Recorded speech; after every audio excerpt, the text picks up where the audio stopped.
Good morning, welcome to Llanblethian Orchard. It's the 12th of May now and my orchard is in full flowering. So I thought I'd do a virtual orchard walkthrough today and just talk about all the different apple varieties I grow.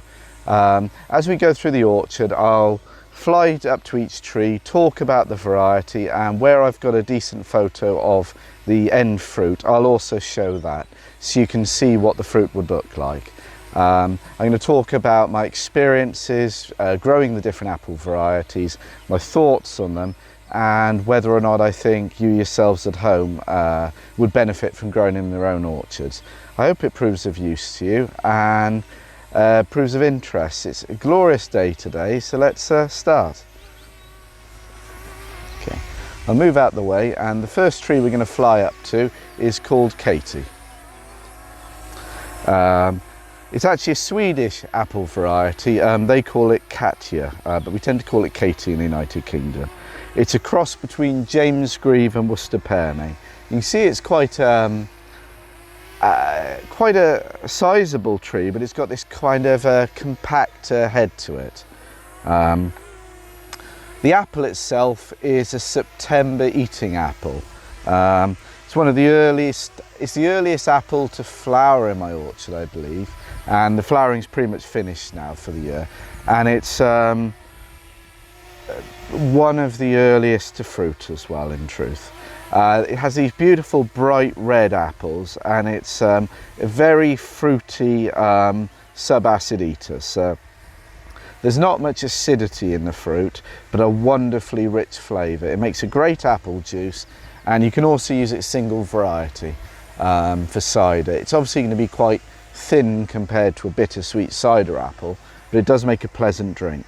Myself, I use them to make ice cider because when the fruit is overripe, the acidities drop down quite a bit, and it still has this wonderful richness. And when you can concentrate the juice in the ice cider process, because the acidities drop down, you find it doesn't become overly sharp, but it greatly increases the richness, and I think it makes a wonderful ice cider. As a tree itself, it's pretty healthy, fairly disease resistant, and grows quite well down here. So I'd strongly recommend it as a variety. So we'll manoeuvre across now and head up to the next one. And the next one's actually an eater as well. I've only got one of these trees in the orchard. You can see it's quite got quite a vertical habit here. This one's Pitmas and Pineapple. It's quite a famous old variety in truth. It's had a bit of an issue that it had no disease for years, and one year it got heavily struck by canker, and I had to pretty much cut out the entire canopy. And it's happened twice, but since then the canker really hasn't come back. Sometimes with apple varieties, the first times they say encounter a disease, it really knocks them for six, then they just seem to gain immunity. And I think that's what's happened with that. It's Pitmas and Pineapple has these small kind of compact yellowish apples. They're a bit annoying, and they hang onto the tree quite strongly and quite often rot on the tree. Combined with this very vertical habit means it's quite hard in a traditional orchard tree shape like this to actually get the fruit down. So I'd probably say if you were growing this at home yourself, on a spalier it would be fine, or the old style goblet tree shape rather than say the pyramid tree shape I grow. But when they're in these tall vertical shape like this, it's quite hard to get the fruit off the tree. The fruit itself has this wonderfully aromatic, almost pineapple-y, quite fruity, sharp flavour. It probably does work quite well in cider, in truth. I've never really had enough to really play with it. But it's an interesting enough variety to grow, and I got it as a novelty more than anything. But we'll move on now to the next tree. The next one here is Dabinet, which is obviously a very famous bittersweet cider apple variety. I believe it's the most widely grown cider apple variety in the United Kingdom. You can see at the moment the tree itself is still asleep. It flowers later than the other varieties. You can also see it's quite a small compact tree, especially compared to the KT, which I've just gone across to there. They're naturally, Dabinet's naturally quite a dwarfing variety compared to other apple varieties. It is a fruitful variety. It produces a decent crop of these medium-sized bittersweet fruits with kind of a ruddy complexion. It can make a very good single variety cider on its own, although I personally think it's better in a blend. But it's one of the core constituents to my bittersweet cider blends, so it's a variety I would very, very strongly recommend growing, in truth, if you're setting up a traditional cider orchard. So we'll spin across now. You can see that's a pear on the right there. The pear trees are finished flowering now, and they're all heavily in leaf, whereas the apple trees, which wake up a bit later, are still only just putting the leaves out and flowering right now. These two small trees here, probably not good examples of the variety. I'll show another example later on, but they're both Yarlington Mill, which is another very famous bittersweet cider apple variety. I believe it was discovered as a gribble, a small seedling growing out of an old watermill, hence the name. It is a wonderful bittersweet apple, this. It's a later October into November variety, and it has these quite pointed, quite large, bright red apples with a wonderful red flush on them. And it's a mild bittersweet, and it has this rich bitter juice. It is absolutely lovely cider apple variety. The juice comes off the press almost black, in truth, and the resultant cider always has this deep, rich, orangey colour. I can't really recommend this variety enough. I've got a lot of these trees around my barn, and in the drier conditions up there they are much larger, but it's a variety if you're planning a traditional orchard, I strongly recommend growing. Okay, we'll shoot across now to this much larger tree at the back, and this is sweet coppin. So you can see it's only just starting to wake up now. It fruited very heavily last year, so it doesn't look like there's as much blossom on it this year. And sweet coppin is a sweet cider apple.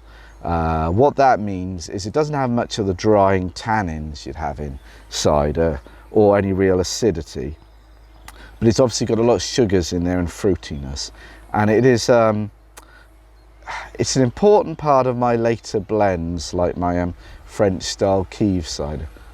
So I'm just making sure I don't hit a tree behind as I circle it. And as a variety as well, it's when I first planted them, they seem to have quite a bit of dieback, unfortunately. The branches were dying back, but it seems to have recovered from that. Because quite often with trees, when you first plant them, it takes a while to get established, and I was quite worried when I planted the variety whether it would grow down here, but since then it's recovered from the dieback. It happens nowhere near as much, and it's proved quite productive. It's a late October into November variety. It drops over a long period of time and has these bright yellow, creamy yellow apples that are quite thin-skinned and liable to rot. So it does have an issue that as it drops over a long period of time, you may have to pick it multiple times to get the fruit up, else you risk the earlier fruit just rotting on the ground. But it is a good variety, and I'd probably recommend getting some sweets in there. Sweet cider apples are quite handy to have in an orchard as well, because they allow you to pull back a blend that's, say, overly sharp or overly bitter. So I always think having a few sweet cider apples is quite handy in an orchard. Right, if you give me a second, we'll manoeuvre to the next tree. Right, hiding next to this thorn peri pear you just see on the left is one of my Welsh cider apple varieties, and this is Cummy Norman, which is a variety from Monmouthshire. You can see as a tree it's still asleep here. It's quite a strong grower. It has quite an annoying vertical habit, and the branches do snap under the load with this. I've lost a few branches off this tree. It's very biennial, only tends to fruit every other year. It's a mid to later October variety, really. It's a bittersweet apple, mid-sized, a ruddy orangey complexion. Doesn't have any decent kind of characteristics with the juice though, bar the bitterness. So it's definitely a blender. It's probably not a variety I'd consider planting again unless it had to be Welsh, as it were, because you'd need to really blend this with other more interesting apples to create an end product. It does suffer from canker a bit. It's not that bad, but it does get canker strikes. You end up cutting branches out, but that's coming normal. Now I'll manoeuvre down and try not to hit too much as we move through these trees, and try and fly under this thorn and head on to the next one. Right, we're going to head up to one of the more troublesome varieties I'm actually removing from the orchard. This tree here is Ellis Bitter. It was planted after the rest of the orchard, and it's been troublesome ever since. And I've got more Ellis Bitter at the barn where it's dry, and it's not as bad up there, but it's suffering heavily from canker dieback. And the reason it's this hell of a mess of a shape is almost the entirety of the new growth each year just dies back. So I need shot of them. There's some branches coming out of the trunk, and I've tried just grafting on that because I was a bit worried about just cutting it all down and doing a cleft graft, but if that doesn't take, I might just remove the variety from the orchard entirely. I've seen other examples of it in Monmouthshire, and it has the same issue in truth. It's obviously very susceptible. It's a shame really, because it has these wonderful bright red bittersweet apples that are available in mid-October, and I've bought the variety in as fruit and made cider from it. It makes a lovely rich cider, and it's great in a blend. I suspect if you are spraying, it would be fine. This orchard's on heavy damp ground and it's unsprayed. You can probably see as well if we look around, I haven't cut the orchard here. I leave this as a wildflower meadow and cut the orchard just before harvest to try and do my bit for the environment basically. But yes, unfortunately that variety is one I would not recommend at all. Shame really, but unless you're willing to spray, it's just not going to grow. Okay, we're going to move up and have a look at another Welsh apple variety now. And this is one of my favourite Welsh apple varieties. This is a West Wales apple variety called Pigadarin. And you can see they form this kind of bushy, mid-sized head here. It's got quite a matting, spreading habit, which is annoying. I've had to prune this tree back into shape many times. But it's an old West Wales variety rediscovered in St Dogmael's Abbey in West Wales. And it's this kind of lovely striped red mid-October apple. It's, depending on your point of view, either a straight sharp or a bitter sharp. There's a small amount of tannins in there, not too much, and it has a wonderfully rich fruity flavour. I think it makes a great single variety cider. The trees themselves are very healthy, disease-free and quite productive. It's wherever there's a spot where, say, a tree's died or there's a missing spot, this is the variety I've grafted up to plant over. Because I've only got 2 of these original trees, and I'm trying to get to between 10 and 12, so I have enough to do a nice single variety batch every year. But that's certainly a variety I would recommend strongly. Right, we'll fly through here and move on to the next ones. Oh geez, the sun's right in my eyes here. Okay, we'll fly up to this one here. Right, this is another variety I'm actually removing from the orchard. This is Ashton Bitter. If you look at the tree, you notice it's quite stunted. It's got this really tall, long branch at the top, and then it's got these weird flowering branches at the right. The bit on the right is another variety I've grafted on called Blue Sweet. And when it gets a bit taller, I'm just removing the original variety that's grown into the top. Ashton Bitter is one of the September or early October bittersweet cider apples propagated by the Long Ashton Research Institute. It's a hard tannin cider apple. What that means is with the tannins in cider, you've got 2 kinds. You've got hard, bitter tannins that have this really biting, aggressive flavour, and you've got the soft, more astringent tannins that just dry your mouth out. And different varieties have, you know, a different amount between the two. And this is one of the hard biting tannins, and those tannins aren't really that popular to a modern palate. The tree itself also has a lot of dieback.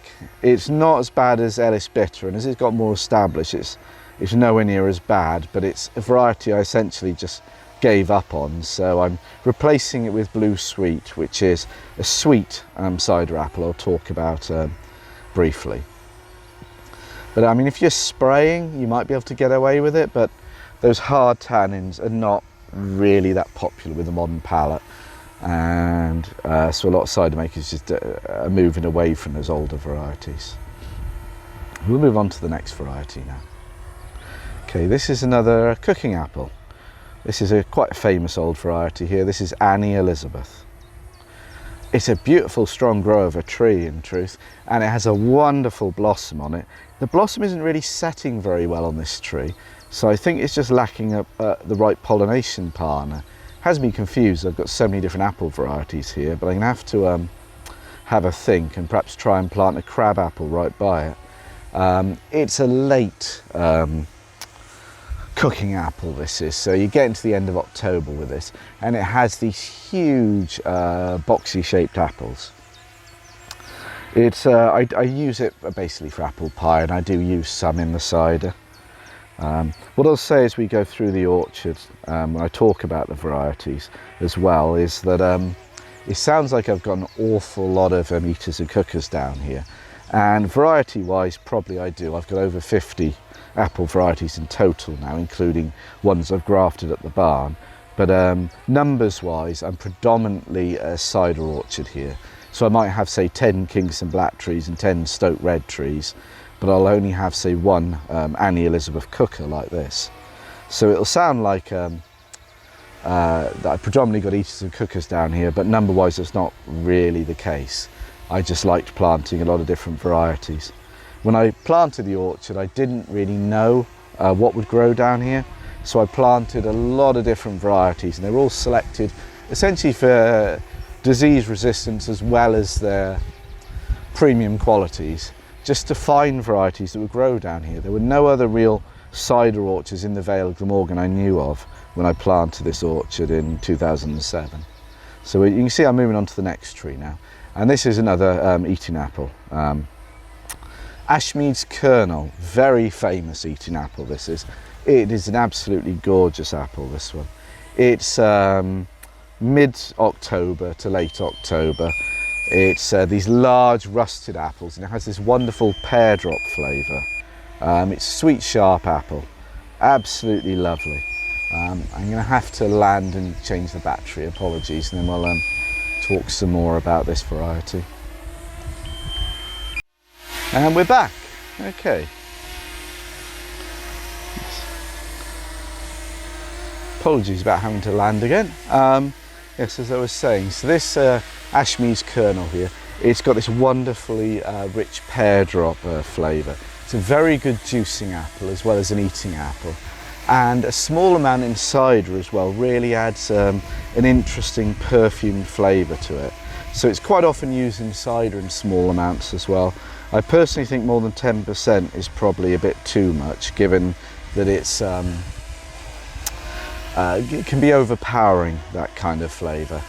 The trees themselves, you can see they're quite vertical, very vigorous. It's a strongly growing tree. It does suffer from canker strikes. This one's not so bad, but I've got another version of it in damper ground, and it does get it a bit, so you do have to watch it and cut them out. But it's a fairly healthy tree. I guess the one detriment I say is the crows adore this variety, and they absolutely peck it to death. It's infuriating. So you end up having to shake the tree and try and get the fruit down before the crows have it. But it's a variety I'd strongly recommend growing. Okay, we'll move on to a sweet cider apple or eating apple, depending on your point of view now. And this is Morgan Sweet. It's an English apple. It's often regarded as being adopted in Wales. During the coal mining era, this apple was sold heavily into the mining districts for the miners to eat. It was often said that the apples, because they had a really thin skin, they were soft enough to eat even if your teeth had fallen out, which is a sad indictment of how hard the life was for members of the coal mining industry. The trees themselves are incredibly strong growing, as you can see, and they have this big spreading habit. They're very, very biennial. Last year it didn't fruit at all, and this year it's absolutely covered in blossom. It's obviously only just coming into flowering now, but it should produce a very strong crop this year. I've got 2 of these Morgan Sweets, and they on their on year they're doing over 200 litres a pop, so of juice, that is. So fair play, they're very productive. It's one of the earliest, I think it is in fact, this is the earliest apple I have in this orchard to harvest. It's the end of August and it always catches me out. It has these huge bright yellow thin skinned apples. They rot very quickly and they have a high nitrogen content. So you have to deal with them quickly and press them fast. And the resultant juice, because it's got a high nitrogen content, ferments like the absolute clappers. So it can be a pain to manage if you want to make a premium cider with it, because you have to rack it several times trying to slow that fermentation down, else you'd end up with very rough cider. This being a sweet cider apple, it doesn't have much acidity and doesn't really have much tannin. So it's useful in a blend, I'd say, or for making an early Christmas cider, as some people do. But it's just to bear in mind its faults. It is a variety that I'd probably consider growing in small amounts in an orchard, because it's handy to have something early on before the main season, and it's handy to have something that is productive. It did take a long time to come into bearing mind. It didn't really fruit for about a decade. So that's one thing to bear in mind. Right, the next tree here, it was sold to me as a very old endangered variety called Prophet. Unfortunately, the nursery I got it from has since closed, so I've lost the information I had on it. I had information on my old website about the variety, but the website I hadn't updated enough and it was hacked or destroyed somehow, and I lost all the information. But Prophet was described as this rediscovered old Victorian cooking apple. It's quite a vigorous tree, this. It's quite biennial and fruits every other year. But on the year it does fruit, as you can see, it's very prolific. It's early to mid-October cooking apple and has these quite squat green cooking apples of quite some size. I use it in my early cider sharps blend, because I do an early sharps blend, early bitters blend, and that's between the two is what I make things like May Day with. So this is one of the constituent apples in May Day. It's a healthy enough tree, it doesn't have much disease in it. It has one issue that I really wish I knew how to fix, and you may or may not be able to see as I fly in, but there's a lot of dieback on one side of the trunk. And because the tree knows it's damaged, it's in fact sending up shoots below, which are those green things you can see in the bottom left by the trunk there. And I've just let them grow up in case the whole trunk is ringed by this dieback, which would kill the tree above. I've grafted up more copies of this tree to spread around just in case. I hope that dieback doesn't kill it, but I really don't know what it is. It doesn't look like canker. Probably need to send it away to get tested, but this is an interesting variety, Prophet. I said it was listed as a very rare endangered one. I can see why it is called Prophet, because it is a very productive variety on its on year, and it is quite a pretty tree. It's quite a vigorous grower, and it's been strongly flowering from young, so I've always had a decent crop of it. So Prophet by name, Prophet by nature, I think. Right, and I'll fly over the top now just so I don't get hit by anything too much. We'll spin around and we'll drop down now. And the next tree on the list is another bittersweet. This one hasn't, it's about to start flowering, but it hasn't quite woken up yet. Okay, this one here is called Bull's Bittersweet. I believe this was bred by one of the Bulmers family. I may be wrong here, but I think Dabinet is one of the parents for this variety. It's not that strongly growing, this variety here, but it seems quite disease resistant and happy enough. It's mid-season bittersweet apple, and it has quite a nice rich flavour. I've bought the apples in before now to make cider from, and it's actually made a quite pleasant cider. So I think it's quite a premium variety there. It's it just looks slightly dwarfing. If Dabinet's one of the parents, that wouldn't fully surprise me in truth. If you're looking at bittersweets to plant, certainly it's a variety I'd consider. I might consider planting them at slightly tighter spacing than normal. Just as they're not that vigorous growing, you can probably get away with packing more together and you'd get a better crop. But yeah, no, it's a nice variety, that. Okay, we'll whiz on to the next one now. I'll try not to hit this branch, shall I? Look at the way he's flying. Anyone thinks he's been drinking his cider. Okay, right. This is a lovely old bittersweet cider apple here. I'll try and get a better shot of it. And this one here is Tremlet Bitter. This has these wonderful little pointed bright red apples, very pretty things. And it is a full bittersweet juice, very strongly bitter. It makes a proper suck in your gum style cider. You can see the tree itself is not that strongly growing, and it has quite a messy tree shape. Doesn't appear to have any disease in it per se. It's very biennial, so it only really fruits every other year, but it's been prolific from young, and for the size of tree it always produces a fair crop. I've been slowly cutting back some of the lower branches to try and encourage it to bush out some. I'd say as a variety, it obviously is quite slow growing, so you wouldn't expect it to grow into a massive tree early, but it's a lovely variety to grow, to lend some body to a juice and do something interesting with. I'd certainly strongly recommend growing this one in truth. I think I've grafted up a few more copies of this. I just need to find somewhere I can plant them. Right. Excuse me a second, trying to work out how to manoeuvre around these trees. We'll fly on to the next one. Right, the next tree we'll come to is a pretty rare apple variety now. Okay, this one here, and you can see it's got this wonderful kind of pyramid shape here. It's supposed to be not windy today, and I come down here, it's blowing absolute gale. But yes, this is Blue Sweet. It's a vigorous tree, it's strongly growing, and it has this naturally quite a strong pyramid shape. It's got a strong central leader and puts out a lot of horizontal branches. It fruits prolifically every other year. It's deeply biennial, but on its on year, the fruit load's so high it just bends the branches down, which is why you've got this shape. You can see it's about to start flowering now. It's late September, I'd say, to early October sweet apple. So it's one of the early sweets.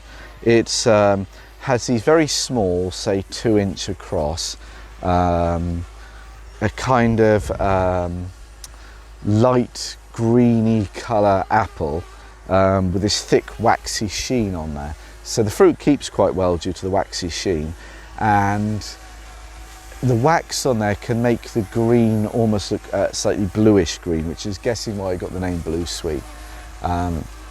Being a sweet apple, it doesn't really have any sharpness in there, and it doesn't have that much tannin. It's got a small amount, but not much. But it's one of the apples I use in the early sharps blend just to pull it back a bit. So it's one of the constituents in things such as Mayday. It's a nice old variety and quite rare. I'm trying to think where it's from. I think it might be a Devon variety, but it's the one I'm using to graft over my two Ashton Bitter trees. So it's a variety I'm putting more of in the orchard. Yeah, it's an interesting variety to grow. It's a novel one, that. Okay, we'll move over to the next one, which is what I consider kind of my secret weapon in the orchard. This one here is a variety I love to grow here. I only got one of these trees at the start and I've grafted up another 10 since. And this is a late sharp cider apple. This one here is Black Tomputt. You can see it's got this kind of slightly spreading, quite vertical habit. You can probably notice the stakes at the bottom. It's got a bit of a problem. I think it's a bit top heavy as a variety, so it needs decent staking, as this tree did fall over.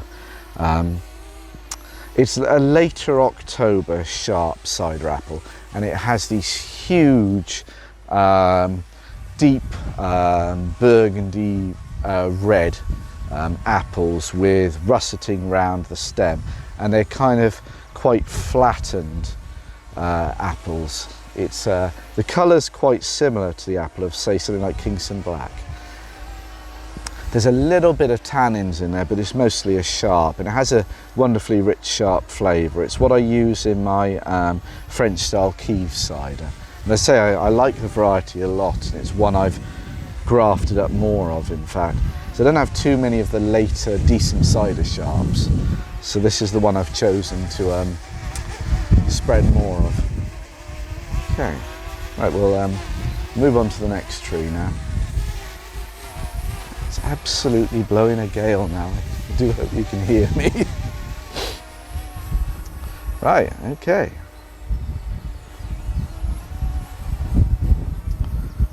Right, this is, oh, apologies. I clipped the tree above then. This small tree here is another eating apple variety. It's called Golden Knob, which I picked it because the name when I was chuckling about it. It's an old Devon variety, I believe, and it used to be sold into London in the Victorian era for children's lunch boxes. It's naturally a pretty dwarfing tree. This is on a full standard rootstock, so you can see the difference if I look at the tree next door. You can see I'm about at the height of it, and the tree there, that's Ashme's kernel, and you can fly up and see the difference in height if I go all the way up to the top of this. And then we look down. The apples themselves, these tiny little 2-inch across, they're a lovely yellow russeted, quite squat apple, and they're a later October variety, and the fruits, when it's ready and drops off the tree, isn't really ripe enough to eat. But if you ripen it for another couple of weeks, it is this wonderfully honeyed, rich eating apple flavour. And it's one of the constituents I use in my French style Kieve cider. I think it adds a wonderful extra dimension to the cider. It's another variety I've grafted more up. They're pretty little trees, and you see they're naturally pretty dwarfing. I'd probably recommend growing a few of these in truth in orchard, but because it's so small, I'd probably plant a row of these quite close together, because you can easily pack these in because they're not that vigorous. It does get a bit of canker in there. You need to watch to cut back, but it's not that bad. It's certainly manageable, but it is a lovely little apple, that, and it might be worth considering in truth. I certainly struggle getting enough to put into my French style Kieve cider because I keep on eating them. Right, we'll manoeuvre around now. This is the next tree here is another one of my rarer sharp cider apples here. You'll notice I do seem to have a lot of sharps down here. When I planted the orchard, I messed up a bit, and I'm a sharp heavy orchard, this one. It's handy in a way because the Welsh like sweet cider, and acidity and sweetness counteract one another, so you need more sharp apples in, say, a Welsh cider blend really than you would traditional English cider. But I am sharps heavy down here. When I planted this orchard, not much information was known about some of the Welsh varieties, and they were supposedly bittersweet, and they really weren't. But yeah, this one here is Chaxhill Red, and it has this nice kind of vertical habit. It's starting to spread now under the weight of fruit. It took a long time to come into bearing. It just grew healthily enough each year and not much else, and then after a decade started fruiting. It's fairly biennial, but it does fruit strongly in its on year, and it's a later October sharp. It has a nice clean sharp flavour, and it's handy in a blend, and the trees themselves are pretty vigorous and pretty much disease free, so it's a healthy variety. This, there's quite a thick skin on the fruit as well, so it doesn't rot that quickly, so it's a nice variety to tump up and then say mix with a later bittersweet apple like Yarlington Mill. So if you're looking for something a bit rarer to plant in your cider orchard, I consider Chaxhill Red actually. I like this variety. I think I've grafted up a few more of these as well, because I'd like to have a few more in the orchard. Okay, we'll move on across now. I'll have to land in a second. The battery's going to go bingo soon. Right. Okay.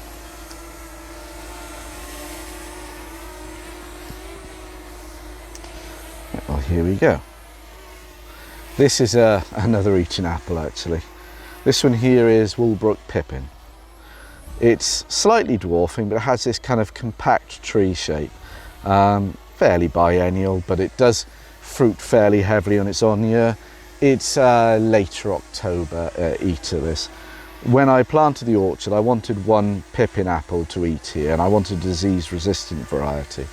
I can't remember where Woolbrook Pippin's from, where the variety originated from, but it was sold as a disease-resistant Pippin to me from Thornhayes Nursery.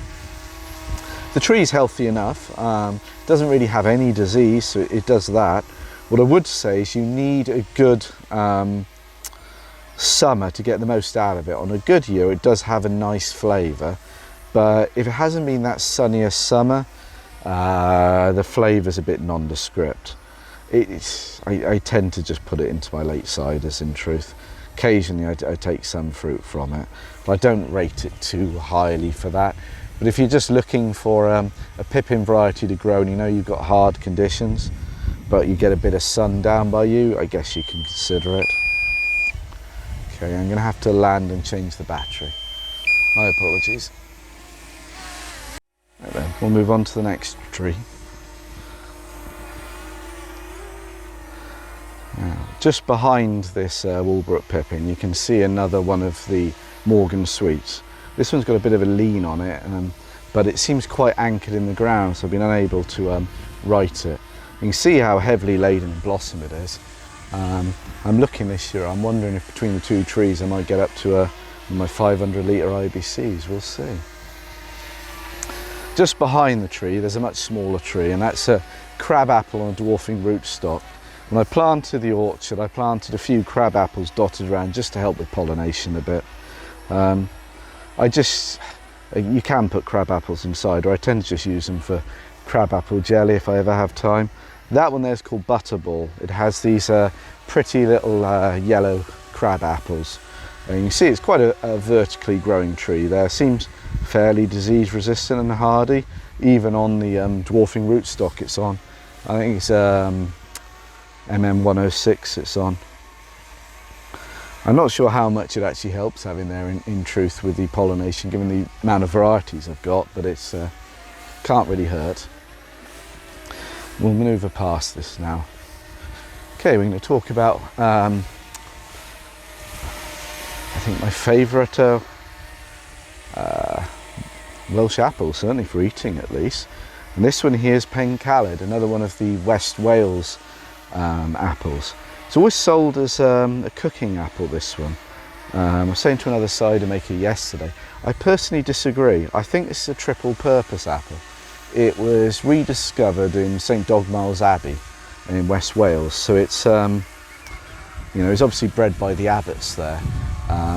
It's got small to mid-sized yellow apples, slightly netted, and it's a mid to late October variety, and it has when it's ripe, it has a wonderfully sweet pear drop perfume flavour, like Ashmead's kernel, maybe even slightly better. The one difference between Ashmead's kernel and this is though, this has a much higher sugar content, and that's why I look at it and go, I think this must have been triple purpose, because it's overripe, it's not the most pleasant to eat because there's just too much sugar. And cider apples usually have quite a bit higher sugar content than eating apples. And well, with the Abbotts there, they would obviously were self-sufficient, so they'd want things they could use for this, that and the other. And I go, well, the perfume sharpness in there would lend itself to using as a cooking apple, although they're quite small for a cooking apple.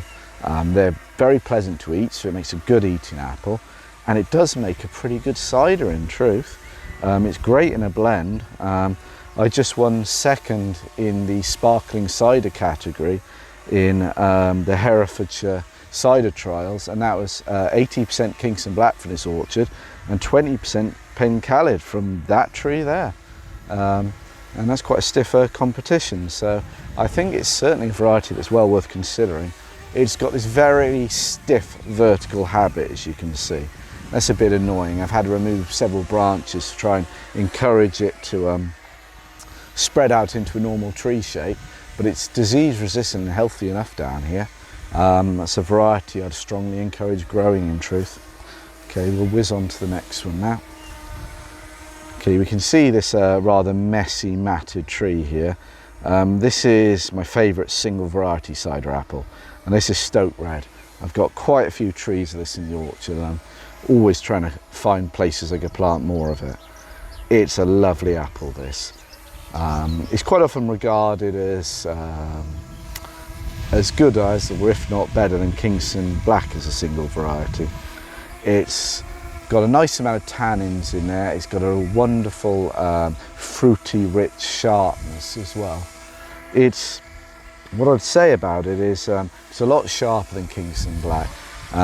So if you ferment it to full dryness, unless you had, say, a malolactic fermentation or some other way of lowering the acidity, you'd probably find it would be a bit too sharp for taste. But sweet, it's perfect, because obviously sweetness and sharpness counterbalance one another. So it makes a brilliant sweet single variety of this lovely cider. The tree shape is a mess. It's notorious for this. As a variety, it takes a long time to come into bearing, and it likes producing this thick, matted, twiggy growth. I've cut some of the lower branches out, but to a degree I've just let this variety get on with it, which is handy now, so you can see the issue with it. It's late flowering and late waking up, so the variety is one of the last ones that will come into flowering and leaf in the orchard. It's got an old pseudonym, other farm name, this variety, called Never Blight. As you can see, it's disease resistant. I think it gets a bit of powdery mildew on the leaves, but it's a very healthy variety. It has these small red apples, and they're kind of yellow on the off side, the shaded side. And it drops prolifically, but over a period of time, so you may end up having to pick it a couple of times. When the fruit is down, it can soften up and go over fairly quickly, so you need to keep an eye on it, and it'll be mid-October again. That lovely variety, that.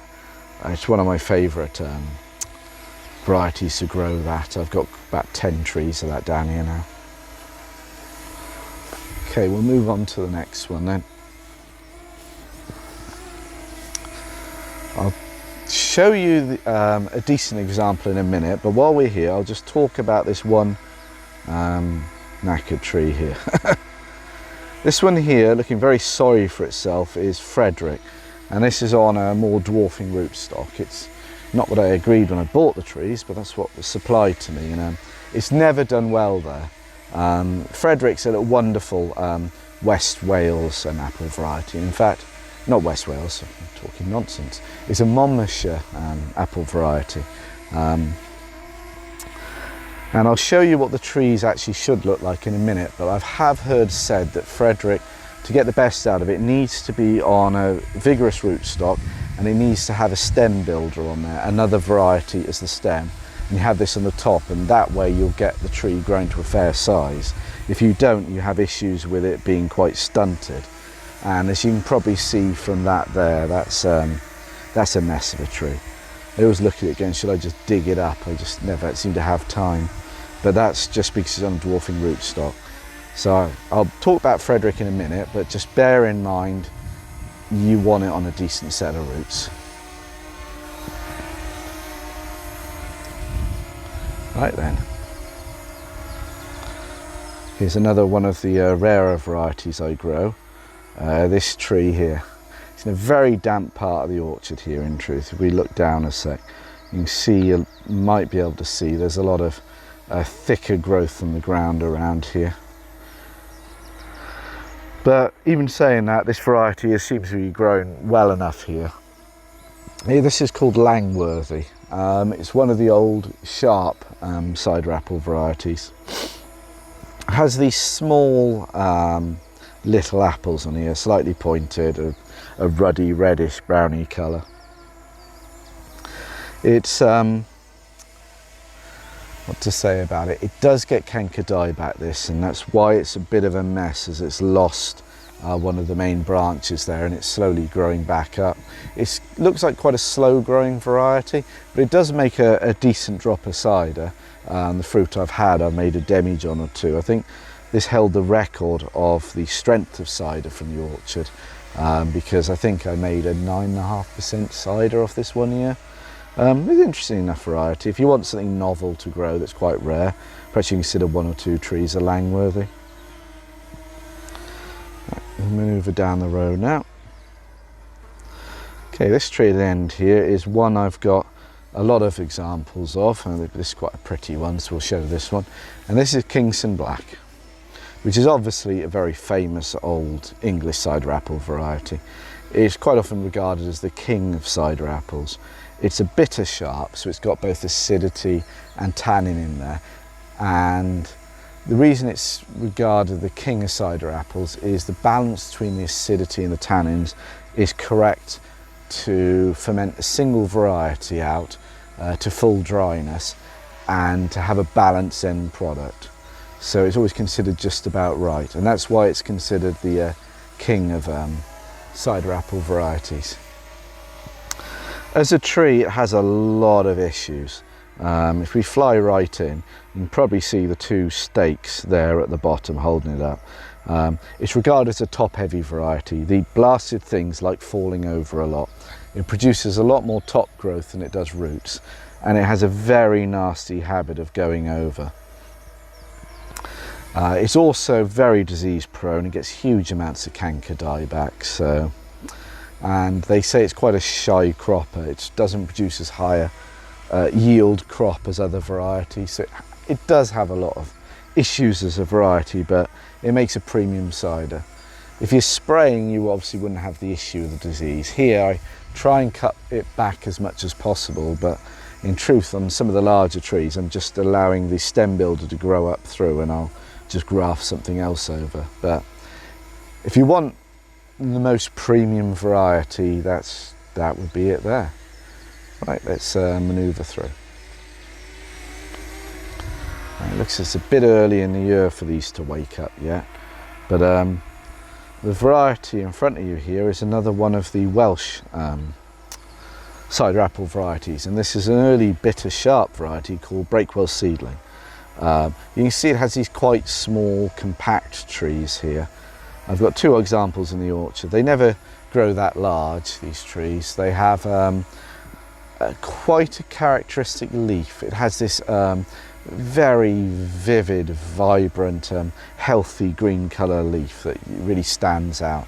The apples themselves are these small yellow and with a striped red flush apple, and it's very early season. It's like in September, end of. The apples are very thin skinned and rot very quickly. It's a bitter sharp, so it's obviously got quite a bit of acidity in there and a decent amount of tannins, and it also has huge amount of apple aroma compounds. You can pretty much smell this variety when it's ripe when you walk past the trees. So if you're willing to put up with the fruit itself and the issues with harvesting it is an absolutely wonderful apple variety. I make a single variety out of it. It makes a great sweet single variety, so it's one I'd definitely recommend growing if you're looking for varieties. Right. We'll manoeuvre across now. Just try not to hit anything else behind the drone. Aha! Right, so pull back a sec. And the next variety we'll talk about is another famous old sharp cider apple variety called Browns. And this one's a variety that's grown in commercial orchards quite commonly as well. It's got a bit of a lean, this tree, but it forms these quite spreading canopies here. It's not too biennial, it's a bit biennial in my orchard. So we're going into mid-October with this variety, and it forms these quite large red sharp cider apples. They can crack a bit and they can rot, which is annoying. And the slugs do seem to love the blasted things. You do need to harvest them fairly quick if you've got a wet autumn, the ground's damp. But it's fairly productive now I've got bees in the orchard. Before there were bees in here, it wasn't really setting with the pollen well. The fruit itself is this wonderfully rich, sharp flavour, and it's a lot of fruitiness. So it is a great sharp cider apple. It makes a good single variety, or it's good in a blend. So I can see why it's grown a lot commercially. But if you're looking for sharp cider apples, yeah, I'd very strongly recommend Browns. It's a lovely apple, that. The fruitiness especially, it really does come through. It's got a really rich flavour, that lovely apple. Okay, we'll manoeuvre around now and try and find the next one to talk about. Okay. Right then, we'll actually go to one of the Frederick trees now, so you can see what they should look like. Now this is a Frederick that's on the full M25 rootstock, which is the vigorous rootstock. It's got a stem builder on there of Bulmer's Norman, which is the main trunk of it, and then the top canopy there is Frederick, which is a Monmouthshire sharp cider apple. It's a full sharp, and it has this rich fruity flavour with almost blackcurrant notes. Very acidic apple. It's regarded as one of the ones that makes a good single variety cider, but I say it's so acidic, unless you are doing it sweet and you've got some customers that can really tolerate it, you'd probably need this to be like a 2-year-old cider with a malolactic fermentation. You need to somehow lower the acidity of a single variety. The apples themselves are these kind of deep, rich, dark, reddy burgundy colour. They're very small. They're like say a couple of inches perhaps across. Squat apples with a kind of a russeted golden patch around the stem. It's a bit annoying as a variety, and the fruit can crack and rot on the tree, and the rotten fruit does look fairly similar to the good fruit, so you can end up spending quite a bit of time sorting the fruit and trying to make sure you haven't got any rotters going through the wash process. But yeah, it's a premium variety. It always goes into my early cider blends, and that's one of the constituents to get the flavour profile for my better ciders. But it's certainly an award-winning variety, and it's a nice variety to grow. I think one other thing to say is there's quite a characteristic thing with the tree shape as well. If we fly right to the top, and I fly right close to it, you might be able to notice the branches kind of fork. You can see if I fly down it, can you notice there you've got those kind of V shapes? That's quite characteristic of the variety. And you look through the canopy, you see it happens over and over again. It's like the tree must be obsessed with making little children's catapults. But it's quite a characteristic thing you notice with the variety. We'll lower down now, and we'll head across and talk about something else. You can see here these they're pear trees on the left now. You can see they're fully in leaf now, and it's you can see how much earlier they wake up than the cider apples, but they're starting to shade the ground nicely here.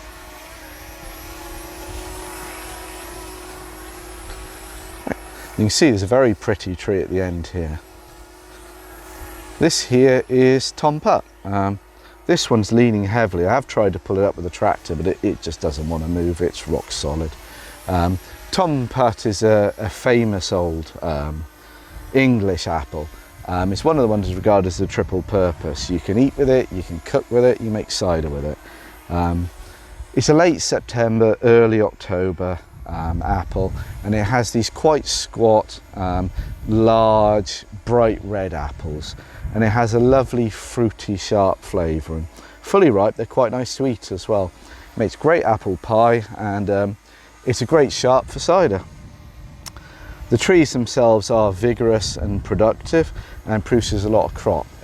One issue I'd say with it is the fruit can crack quite a bit on this variety, and where it's cracked, disease to get in.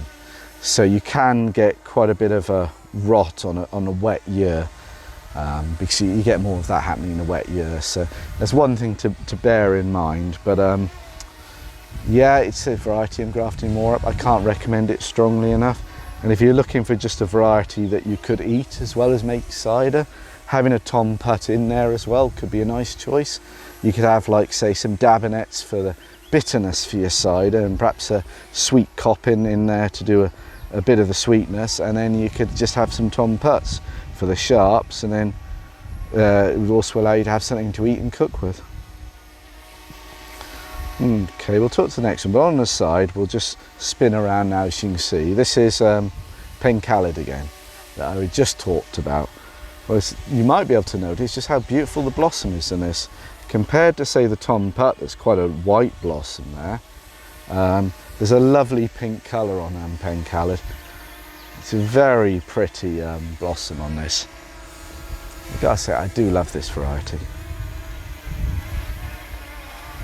And if I wasn't making cider and had just one tree in the garden, I'd probably choose a Pencalid in truth. Okay, we'll fly over the top of these and we'll try and move on to the next ones then.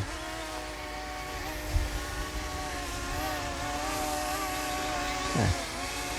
Let's see what else we can find, shall we?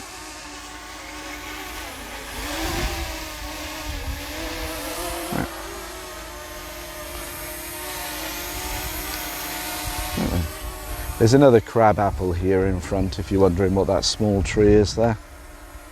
I've been racking my brains. I'm usually good on the varieties. I can't remember what that one's called off the top of my head. But it's on a dwarfing rootstock where it's a bit small. I've been trying to encourage it to grow up so I can cut under it more easily, but now it's quite determined not to grow. But I'm just going to have to land the drone and change battery again. I do apologise. Apologies about that. Each drone battery has about 20 minutes. In front of you there's another Kingston Black. This area at the back here, in fact, I've got about 10 Kingston Black trees. That one is not too bad, but you can see there's possibly a lot of twiggy growth in the ones in the back, and that's because there's cankers striking the tree and branches are dying back, and because the trees are so big now I struggle to cut it all out, but it is what it is. If we fly to the back here, there's one more bittersweet to talk about here in this part of the orchard. Okay, this is growing into quite a big tree. They're quite vigorous growers, these. And this one here is called Vilbry, which is a very late bittersweet apple variety. And I've picked it before now on Christmas Eve of all things. So it is a very late variety. It's a strong, vigorous grower and does form big trees. It's snapped a lot of branches under the load, this tree, which is why it's a bit of an odd shape. I've had to prune quite a bit out to try and get rid of the diseased growth, annoyingly. It's nicknamed by a few cider makers I know as vile berries. It's difficult to know what to say about this variety. It's a full bittersweet, it's got a strong bitter flavour, but it doesn't have that good a flavour characteristic. The good cider makers I know say you can, it needs to be a 2-year-old cider. The first year it's undrinkable. You mature it for 2 years in oak barrels, you get something good out of it. And I can kind of understand where they're coming from with that. I've tried making cider out of this, and you can put a small amount in a blend, but as a single variety, it's got the bitterness in there, no real apple flavour or aroma or anything. It's yeah, it's pretty vile. But yeah, it's if you just need bitters in the orchard and you want something to harvest later after the main harvest is done, you could plant Vilbry. It's a productive variety. You can see it doesn't start flowering for a while yet. It's one of the last ones to wake up in an orchard. Obviously one of the last ones to fruit. There you go.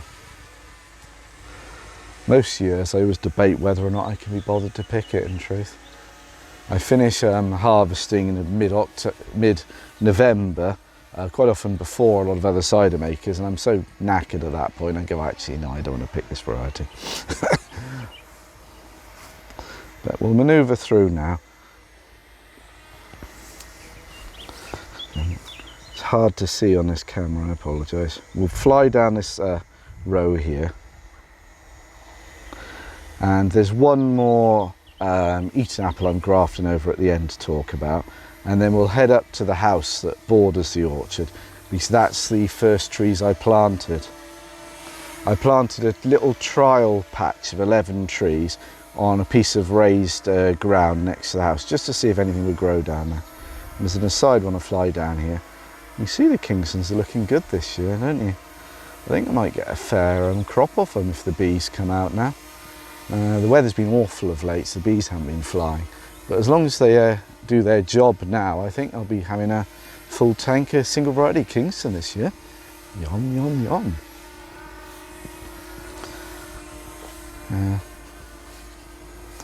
My little pruning video, I did say I was thinning these trees back. You can see the issue. I've cut some of the branches out of the way, but when they've bent down with the crop later in the year, it's very difficult to manoeuvre down these rows now. Right, okay. Right, this last tree here is an Eton apple I'm grafting over, and this is Worcester pearmain. It's one of the strawberry flavoured Eton apples, and I believe it's one of the parents of Katya, one of the varieties I obviously grow. It does have a nice flavour. They say you need a very good summer to get the most out of it, but when that happens, you have a lovely sub-acid strawberry flavour. It doesn't have too much acidity in the variety either, so it'd probably make a very nice ice cider. But unfortunately, it's getting very heavy canker dieback. I've cut the canker out 3 or 4 times now, and it just keeps on coming back and removing a lot of the canopy. Although it's flowering well, I've butchered this tree, removing the canker, as you can probably see on the trunk there. So it's one of the ones I'm just grafting over with Stoke Rad. You may have spotted there's Stoke Rad next door. These they have this quite characteristic twiggy shape, don't they? If you look, you can see there's definitely a Stoke Rad there. So I'm just creating an avenue of Stoke Rad here, because I can. You can never have enough Stoke Rad, frankly. In Wales, people love sweet, fruity, sharp ciders. The sweeter the better, frankly. So Stoke Rad's perfect for that. I could sell any volume of single variety Stoke Rad in sweet. But yeah, so that's a variety I'm grafting over. But we'll now turn around and start heading towards the first trees I planted. I may do a little cut here, I apologise. I've got to jump 2 ditches, so there may be lots of screaming and wailing and gnashing of teeth. Okay, well, it's taking a little while to walk across, I do apologise, but first tree there you see is another Tomputt. You can see they have this kind of bushy, compact habit, covered in flowers again. It looks very prolific, doesn't it?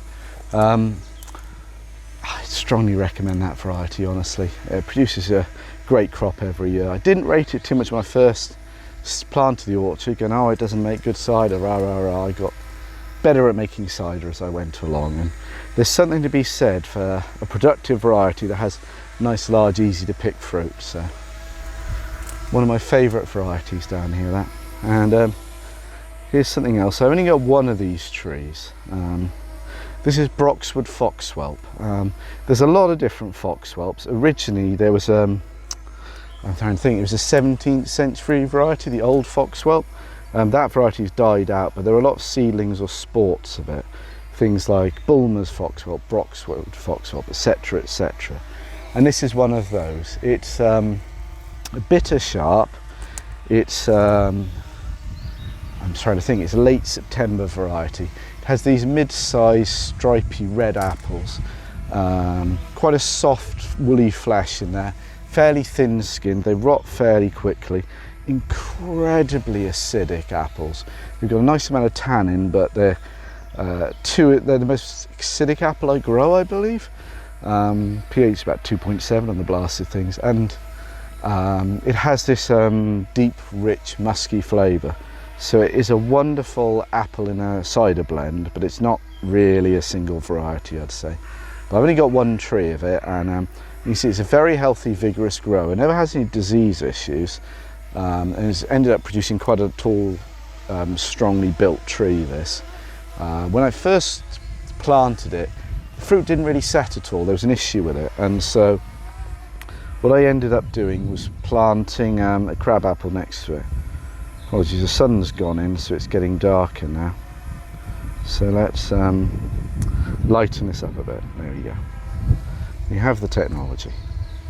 And in fact, you can see the crab apple at the back there behind this willow that's just appeared.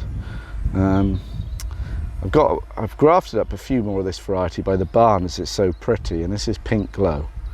It's one of those red flesh stained apples. It's quite large for crab apples, these small reddy burgundy pointed things. It's a September variety, it is. You see the leaves are a nice red colour, especially when young, and the flowers are this deep, rich red colour. Very pretty variety. Seems fairly disease resistant. You can make a decent crab apple jelly with it, I would imagine. The flesh of the fruit as well has that kind of woolly texture that lends itself to pressing for cider. So you could try that, I guess. It's quite sharp apple. But since I planted that crab apple, that did seem to fix the issues I was having, so happy days, I guess. Right, we'll back out now and we'll fly through.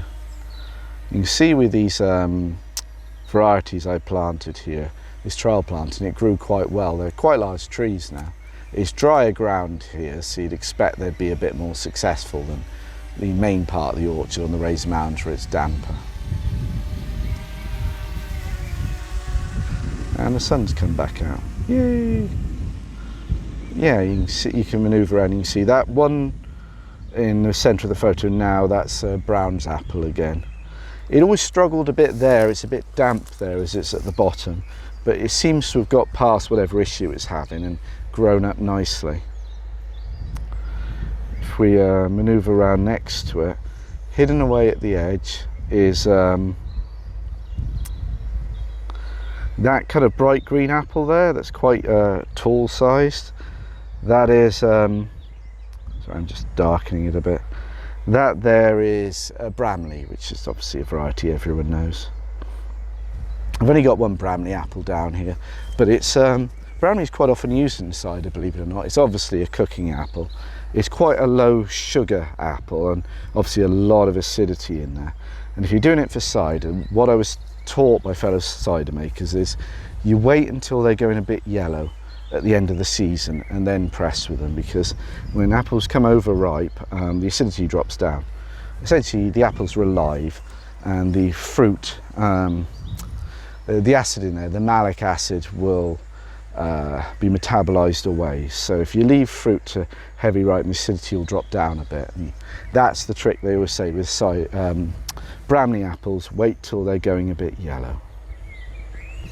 Now the apple in the back corner there that you see lovely and heavily in flower, that there is another Yarlington Mill, and that's more like how you would expect them. That's like the ones up the barn. Very productive variety, always get a good crop off it, makes lovely cider. Couldn't recommend that strongly enough. I'm going to struggle now to be able to manoeuvre through these trees, so I'll pull myself out and then we'll go around. There's one more tree here to just briefly talk about. Around the barn I grow a variety called Ashton Brown Jersey. I've got one example of it here, but sadly I think there's a rock under where it's growing because it keeps on falling over. I've propped it up about 3 times, but it's if we fly in there, it's the tree in the back there lying on the ground. It's a crying shame really, but it is a lovely late season bittersweet. It has these small, slightly pointed, orangey, brownish apple, and it has this lovely, rich, bittersweet juice. It is a lovely variety, that, and the sun's gone in again. Yippee. But unfortunately, that one tree there, it keeps on falling over. The ones at the barn also, I think the variety's a bit top heavy. It's putting on more top growth than roots, so it needs heavily staking. But I think there's just an issue under the ground that I can't see. But that's the end of this video now, so well, thank you ever so much for putting up with this. I hope it's proved of use to you, and I hope it encourages you to plant your own orchards in the future. Goodbye.